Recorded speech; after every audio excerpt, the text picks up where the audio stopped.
Ang galing guys 'no, panoorin niyo yung ginagawa ni kuya. Puwede pala yan. Puwede pala yan gawin sa tilapia, yung ganyang luto. So, para siyang fish curry.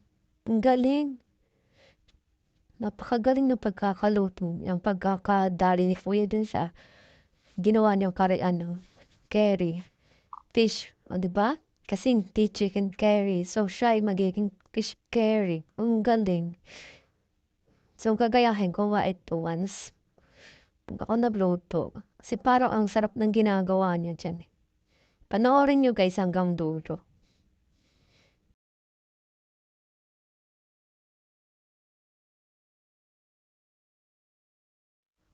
Sigurado ako masarap yan. Masarap yung pagkakaluto diyan ni kuya. Hindi na ako nakakita ng ganyang luto, sa isda.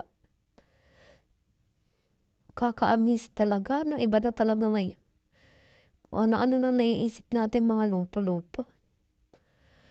Galing. Naisip niya yung ganyan sa isda 'no, para maiba naman daw, 'di ba? So, ayan nilagay niya na yung tilapia.